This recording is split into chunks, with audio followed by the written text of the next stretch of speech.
Shalom dan selamat pagi. Saya Grace Natalia dari kelas BBKK. Dalam video ini saya akan membahas salah satu kitab dalam Perjanjian Lama, yaitu kitab Ester, dengan nirim 12-20-25-0073. Kita akan melihat latar belakangnya, tujuan penulisan, siapa penulisnya, tahun penulisannya, tema kitab, peristiwa penting yang terjadi, dan juga kehidupan tokoh utamanya, yaitu Ester sendiri. Yuk kita mulai pembahasannya. Yang pertama adalah latar belakang. Kitab Ester ditulis pada masa pembuangan bangsa Israel di Persia sekitar abad ke-5 sebelum Masehi. Bangsa Israel saat itu hidup di bawah kekuasaan Raja Ahasveros atau Xerxes, raja besar dari kerajaan Persia. Mereka adalah bangsa yang telah dibuang dari tanah airnya dan hidup di negeri asing, di mana banyak orang Yahudi mulai berasimilasi dan melupakan identitas mereka sebagai umat Allah. Kitab ini memperlihatkan bagaimana Tuhan tetap bekerja dan menyertai umatnya, meskipun nama Tuhan tidak pernah disebut secara langsung di seluruh kitab ini, namun kuasa dan penyertaannya sangat nyata melalui setiap peristiwa. Kedua yaitu tujuan penulisan. Tujuan penulisan kitab Ester berfokus menggambarkan Allah yang selalu melengkapi kebutuhan terutama yang berkaitan dengan umat pilihannya.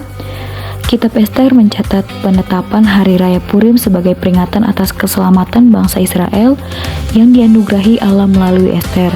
Orang Yahudi sampai hari ini masih membaca kitab Ester di Hari Raya Purim untuk mengingat bangsa Israel bahwa Tuhan tetap berkuasa dan menyertai mereka dimanapun mereka berada. Kitab ini juga menjelaskan asal mula perayaan Purim dan Hari Raya Yahudi untuk mengenang penyelamatan dari rencana pembunuhan massal.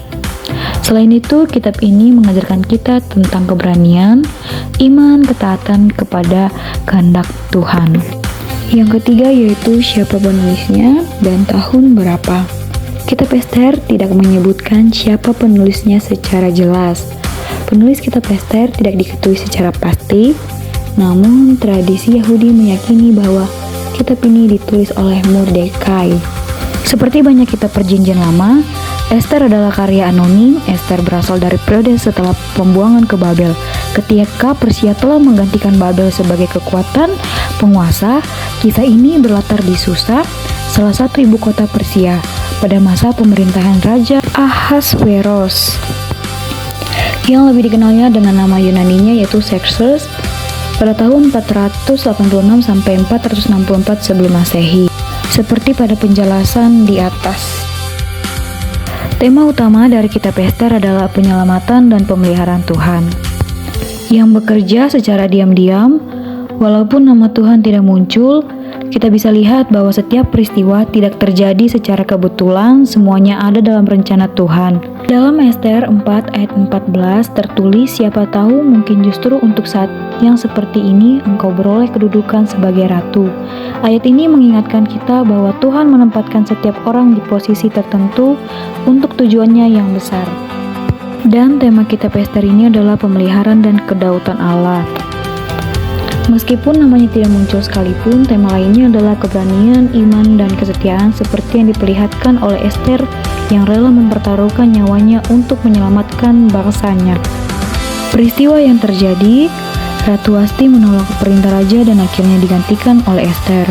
Ester terpilih menjadi ratu karena kecantikan dan karakternya yang bijaksana. Ester berani menghadap raja tanpa dipanggil, padahal hal itu bisa membuatnya dihukum mati. Haman, orang yang jahat, membenci orang Yahudi, merencanakan untuk memusnahkan mereka. Raja akhirnya tahu kejahatan Haman dan menggantungkan Haman di tiang gantung yang ia siapkan untuk Mordekai. Mordekai mengagalkan rencana pembunuhan terhadap raja. Bangsa Yahudi diselamatkan dan hari itu kemudian diperingati sebagai atau setiap tahun sebagai Hari Raya Purim. Saya akan menjelaskan sedikit tentang Hari Raya Purim. Purim merupakan hari raya atau pesta Yahudi untuk memperingati pembebasan kaum Yahudi dari Haman dan sekutunya yang hendak membunuh mereka di Kaisaran Persia. Haman pada waktu itu menjadi pembesar tertinggi di Kaisaran Persia yang dibawahi langsung oleh raja. Purim menandai pembebasan orang Yahudi dari dekrit kematian kerajaan pada abad ke-5 sebelum Masehi. Ini adalah hari raya yang dirayakan pada hari ke-14 bulan Adar dalam kalender Ibrani. Nama Purim berasal dari kata pur atau jamak Purim yang berarti undi, yaitu mengundi. Karena undi yang dilakukan Haman untuk menentukan hari pemusnahan orang Yahudi. Sejarah Purim, kitab Ester pada umumnya menceritakan tentang sejarah perayaan Purim. Kisah ini dimulai ketika Ester diangkat menjadi ratu sebagai pendamping Raja Ahaswero. Usaha Ester yang berhasil menggagalkan rencana jahat Haman pun disambut oleh raja. Kitab Ester menjelaskan bahwa raja mengadakan pesta besar. Pesta besar-besaran itu dirayakan oleh seluruh pasukan Persia dan Media, pelayanan dan seluruh pangeran di 127 provinsi yang dipimpin oleh Raja Ahasweros. Adapun makanan yang khas sebagai tanda perayaan Purim. Makanan ini tentunya berbeda dengan makanan yang dikonsumsi oleh orang Yahudi sehari-hari. Makanan yang terkenal dan menjadi ciri khas di dalam perayaan Purim ini adalah Haman Tashen, artinya kantong Haman. Makanan ini adalah sejenis kue kering yang berbentuk segitiga. Kue ini disebut juga dengan Haunis Haman, yang artinya telinga Haman. Kue kering inilah yang sering dihidangkan pada saat perayaan Purim di kalangan Yahudi. Selain itu, makanan jenis kacang-kacang juga menjadi makanan khas pada perayaan Purim. Ratu Ester memakan makanan jenis kacang-kacangan ini ketika menjadi pelayan bagi Raja Ahas. Kisah ini dengan jelas digambarkan merupakan makanan berbentuk bulat seperti bola, di dalamnya berisi daging yang telah dimasak sebelumnya.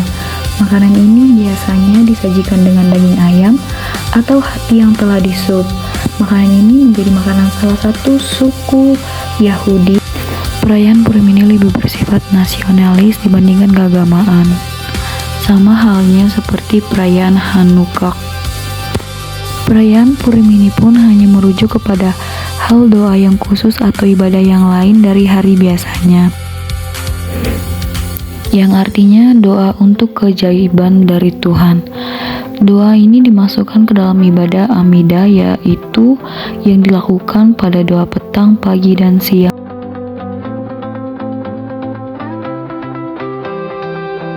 Adapun ada terpenting hari perayaan Purim, yaitu memberikan hadiah kepada orang miskin atau matanot.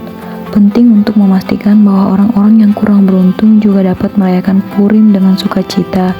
Ini melibatkan pemberian sedekah atau sumbangan kepada setidaknya 2 orang miskin. Mengirim hadiah makanan, orang Yahudi saling mengirimkan paket makanan dan minuman. Biasanya minimal 2 jenis makanan berbeda kepada satu teman untuk mempererat persahabatan dan komunitas. Kita masuk di akhir penjelasan, yaitu salah satu tokoh dalam kitab untuk dijelaskan tentang kehidupannya, yaitu tokoh utama Ester. Ester asalnya bernama Hadassah, nama Ibrani yang berarti tanaman murad. Ada anggapan bahwa nama Ester berasal dari kata Astra, yang dalam bahasa Media Persia berarti tanaman murad.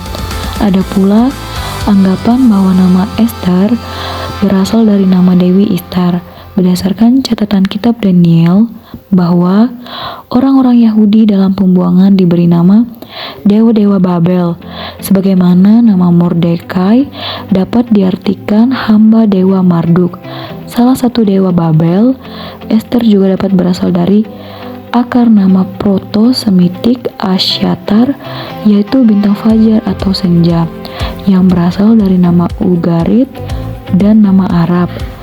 Kitab Targum menghubungkan nama Ester dengan kata Persia untuk bintang, menjelaskan bahwa Ester diberi nama demikian karena cantiknya seperti bintang fajar.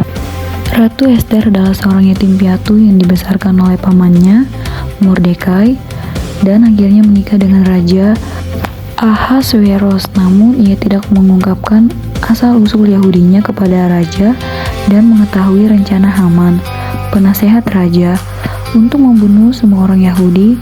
Ia menyadari bahwa ia perlu memohon secara pribadi kepada raja untuk menyelamatkan rakyatnya.